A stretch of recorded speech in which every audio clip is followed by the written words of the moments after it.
자, OBS 단독 보도인데요. 일본에서 앞으로 독도 방어 훈련 일절하지 말라 요구했다. 자, 오늘 OBS 단독 보도입니다. 다른 언론에서는 나오지 않았던 기사예요. 일본에서 이딴 개소리를 했다는 겁니다. 그런데 대한민국 정부는 아무 소리 안 하고 있습니다. 와, 대박이죠.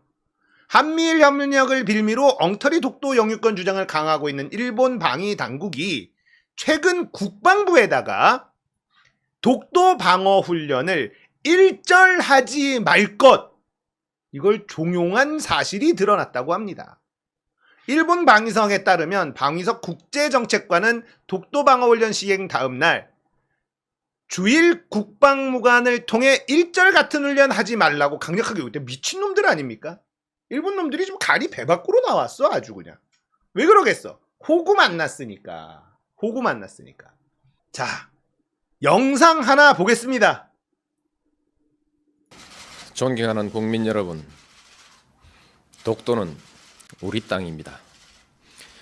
그냥 우리 땅이 아니라 40년 통한의 역사가 뚜렷하게 새겨져 있는 역사의 땅입니다. 독도는 일본의 한반도 침탈 과정에서 가장 먼저 병탄되었던 우리 땅입니다. 일본이 러일 전쟁 중에 전쟁 수행을 목적으로 편입하고 점령했던 땅입니다. 러일 전쟁은 제국주의 일본이 한국에 대한 지배권을 확보하기 위해 일으킨 한반도 침략 전쟁입니다. 일본은 러일 전쟁을 빌미로 우리 땅에 군대를 상륙시켜 한반도를 점령했습니다. 군대를 동원하여 왕궁을 포위하고 황실과 정부를 협박하여 한일 의정서를 강제로 체결하고 토지와 한국민을 마음대로 징발하고 군사시설을 마음대로 설치했습니다. 우리 국토 일부에서 일방적으로 군정을 실시하고 나중에는 재정권과 외교권마저 박탈하여 우리의 주권을 유린했습니다. 일본은 이런 와중에 독도를 자국 영토로 편입하고 망루와 전선을 가설하여 전쟁에 이용했던 것입니다. 그리고 한반도에 대한 군사적 점령 상태를 계속하면서 국권을 박탈하고 식민지 지배권을 확보했습니다. 지금 일본이 독도에 대한 권리를 주장하는 것은 제국주의 침략 전쟁에 의한 점령지의 권리, 나아가서는 과거 식민지 영토권을 주장하는 것입니다. 이것은 한국의 완전한 해방과 독립을 부정하는 행위입니다. 또한 과거 일본이 저지른 침략 전쟁과 학살, 40년간에 걸친 수탈과 고문, 투옥, 강제징용, 심지어 위안부까지 동원했던 그 범죄의 역사에 대한 정당성을 주장하는 행위입니다. 우리는 결코 이것을 용납할 수가 없습니다.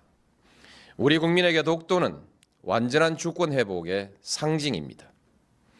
야스쿠니 신사 참배, 역사 교과서 문제와 더불어 과거 역사에 대한 일본의 인식, 그리고 미래의 한일 관계와 동아시아의 평화에 대한 일본의 의지를 가늠하는 시금석입니다. 일본이 잘못된 역사를 미화하고 그에 근거한 권리를 주장하는 한 한일 간의 우호관계는 결코 바로 설 수가 없습니다. 일본이 이들 문제에 집착하는 한 우리는 한일 간의 미래와 동아시아의 평화에 대한 일본의 어떤 수사도 믿을 수가 없을 것입니다. 어떤 경제적인 이해관계도 그리고 문화적인 교류도 이 벽을 녹이지는 못할 것입니다. 한일 간에는 아직 배타적 경제 수역의 경계가 획정되지 못하고 있습니다.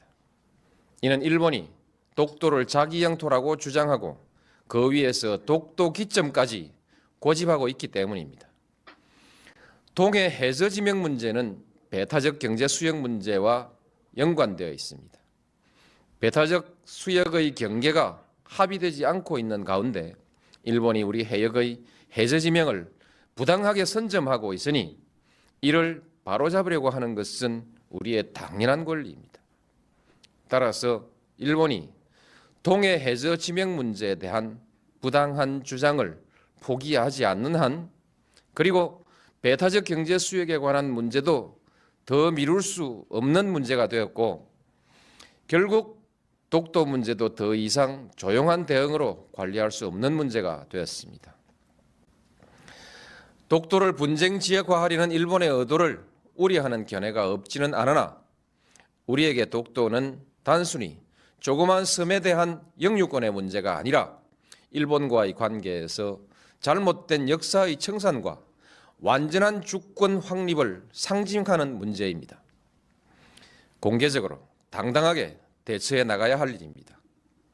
존경하는 국민 여러분, 이제 정부는 독도 문제에 대한 대응 방침을 전면 재검토하겠습니다.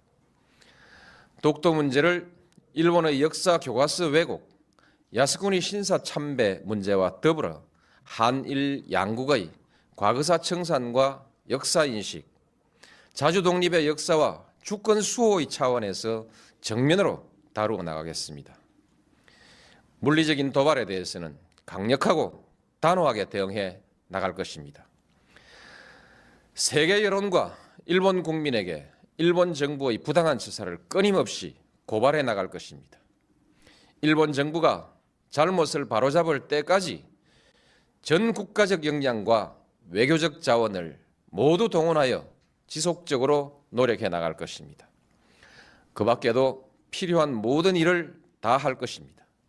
어떤 비용과 희생이 따르더라도 결코 포기하거나 타협할 수 없는 문제이기 때문입니다. 저는 우리의 역사를 모독하고 한국민의 자존을 저해하는 일본 정부의 일련의 행위가 일본 국민의 보편적인 인식에 기초하고 있는 것은 아닐 것이라는 기대를 가지고 있습니다. 한일 간의 우호관계, 나아가서는 동아시아의 평화를 위태롭게 하는 행위가 결코 옳은 일도, 그리고 일본에게 이로운 일도 아니라는 사실을 일본 국민들도 잘 알고 있을 것이기 때문입니다. 우리가 감정적 대응을 자제하고 냉정하게 대응해야 하는 이유도 여기에 있습니다. 일본 국민과 지도자들에게 간곡히 당부합니다. 우리는 더 이상 새로운 사과를 요구하지 않습니다. 이미 누차 행한 사과에 부합하는 행동을 요구할 뿐입니다. 잘못된 역사를 미화하거나 정당화하는 행위로 한국의 주권과 국민적 자존심을 모욕하는 행위를 중지해 달라는 것입니다. 한국에 대한 특별한 대우를 요구하는 것이 아니라 국제사회의 보편적인 가치와 기준에 맞는 행동을 요구하는 것입니다. 역사의 진실과 인류사회의 양심 앞에 솔직하고 겸허해지기를 바라는 것입니다. 일본이 이웃나라에 대해서, 나아가서는 국제사회에 이 기준으로 행동할 때 비로소 일본은 그 경제의 크기에 알맞는 성숙한 나라, 나아가서는 국제사회에서 주도적인 역할을 할 수 있는 국가로 서게 될 것입니다. 국민 여러분, 우리는 식민 지배의 아픈 역사에도 불구하고 일본과 설린 우호의 역사를 새로 쓰기 위해서 부단히 노력해 왔습니다.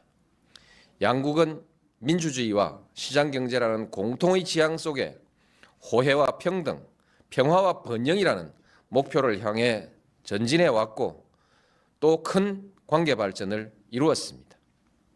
이제 양국은 공통의 지향과 목표를 항구적으로 지속하기 위해서 더욱더 노력해야 합니다. 양국 관계를 뛰어넘어 동북아시아의 평화와 번영, 나아가서 세계의 평화와 번영에 함께 이바지해야 합니다. 그러기 위해서는 과거사의 올바른 인식과 청산, 주권의 상호 존중이라는 신뢰가 중요합니다. 일본은 제국주의 침략사의 어두운 과거로부터 과감히 털쳐 일어나야 합니다. 21세기 동북아의 평화와 번영, 나아가 세계 평화를 향한 일본의 결단을 기대합니다. 감사합니다. 와, 이게 대통령이잖아요. 이게 이거를 좀 편집을 하려고 했어. 근데 편집을 할 수가 없어. 한마디 한마디 버릴 게 있어야지 편집을 하지. 아, 저 연설문은 노무현 대통령이 직접 작성한 연설문입니다. 우리는 일본에게 새로운 사과를 요구하지 않는다. 예전에 사과 많이 했다. 그 사과에 맞는 행동을 요구하는 거다. 독도 깝치지 마라. 자, 노무현 정부 때 있었던 일. TV조선 자료밖에 좀 요약할 게 없어서 이걸 갖고 왔는데 화질도 안 좋은 거밖에 없더라고요. 자, 노무현 대통령 때 일본 측량선 침몰시켜라. 기억나시는 분들 계실 겁니다. 일본이 IHO의 독도 해상 탐사 계획을 통보를 했어. 이 당시에. 자, 이때 우리나라 언론에서도 난리가 났어요. 일본 선을 넘나 조선일보에서도 난리가 났습니다. 네. 그죠? 자, 이때 당시에 대한민국 정부, 군은 준비를 해놨어요. 군함들, 그리고 해경들 다 준비를 해놨습니다. 측량선이 독도 근처에 우리 영해로 들어오면 들이받아서 침몰시켜라. 네. 침몰시켜라. 그리고 바다에 빠진 일본인들은 모두 구하라. 이런 지시가 내려갔다라는 내부의 이제 정보가 나왔다는 거예요. 내부 증언이 나왔어. 해양경찰 전 간부, 작전에 참가한 함정장 18명을 모아놓고 8개 조로 나눴죠. 명령하면 그대로 받아버려라. 경비함 탑승 전 해경, 단호하게 대처하라는 대통령의 지시가 있어서 그때 당시엔 죽을 수도 있겠구나, 그런 생각이었죠. 자, 이런 증언이 나오면서 이때 당시에 긴박했던, 그리고 단호했던 노무현 대통령의 이런 결단, 이게 나중에 드러나기도 했습니다. 자, 이때 누가 이거를 밀어붙였냐? 아베였습니다. 아베. 예, 아베가 총리는 아니었고 이때 관방장관인가? 이랬던 시절이에요.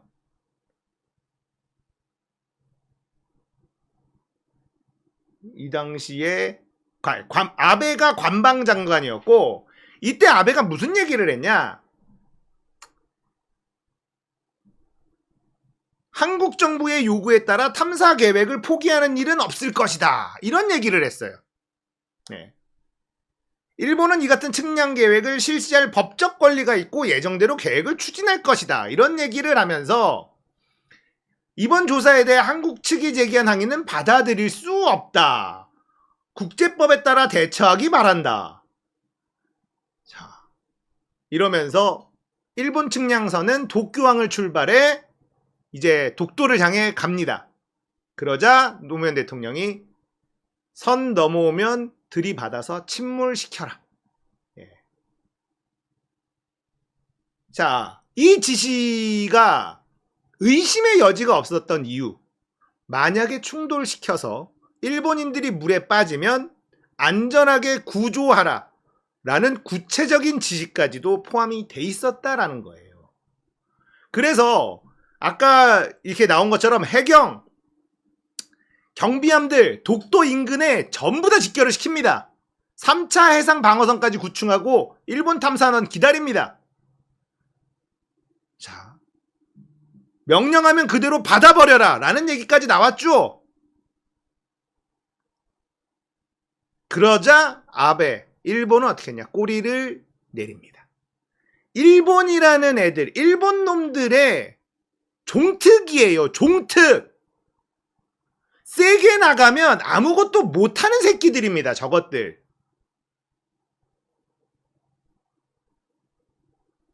그리고 방금 그 연설을, 그런 일이 있고 나서 며칠 뒤 아까 본 그 연설이 나온 거예요. 스토리가 이해가 되시죠? 이게 대통령이고 이게 정부예요. 윤석열 하는 짓이 저게 대통령입니까? 아, 노무현 대통령 때 있었던 일을 보니 참 우리가 몰랐지. 노무현을 욕하던 게 국민의 놀이였잖아요. 그죠? 저는 그래서 노무현과 함께 했었던 시절을 시대의 사치를 누렸다라고 표현을 합니다. 우리는 노무현을 대통령으로 맞이할 자격이 되지 않았던 시절, 국민들의 수준이 노무현을 대통령으로 받아들일 수 없었던 그런 시절에 노무현 대통령이 등장을 했고, 우리 수준에 맞지 않는 대통령을 우리가 경험을 했어. 그러니까 그건 사치라는 거예요. 사치. 분수에 맞지 않는 것을 사치라고 하잖아요. 우리는 노무현 대통령이 우리에게 사치인 줄 몰랐지. 노무현 대통령이 돌아가시고 나서 이명박 박근혜를 경험하고 나니 노무현은 우리 수준에 맞지 않는 사치였구나라는 걸 느낄 수가 있었습니다. 그래서 저는 노무현 정권 5년을 시대의 사치를 누렸다라고 표현합니다. 다시 한번 이 영상을 보니까 정말 우리가 받아들일 수 있는 수준이 아니었구나. 우리 수준이 너무 낮았었구나. 저도 노무현 대통령 너무너무 좋아했었죠. 하지만 임기 내내 노무현을 비판하곤 했었죠.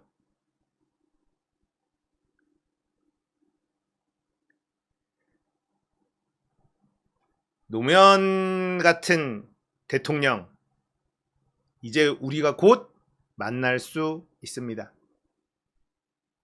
저는 이재명이라는 인물을 볼 때, 이재명의 연설을 볼 때 노무현이 종종 오버랩이 됐거든요. 노무현 대통령이 수모를 겪고 만들어 놓은 것, 국민들의 수준을 끌어올린 것 아닙니까? 노무현 대통령이 돌아가시고 나니까 우리가 그랬으면 안 됐구나. 언론에게 휘둘려서는 안 되는 거였구나. 우리가 제대로 알지 못했었구나. 노무현 대통령이 본인의 죽음으로 국민들의 수준을 끌어올려놨다는 거예요. 저는 그렇게 생각합니다. 그리고 이재명을 대통령으로 맞이한 그 상황이 오면 우리는 노무현 시절에 했었던 실수를 반복하지 않을 거거든요. 그러면 대한민국 확실히 달라질 수 있고 개혁할 수 있습니다.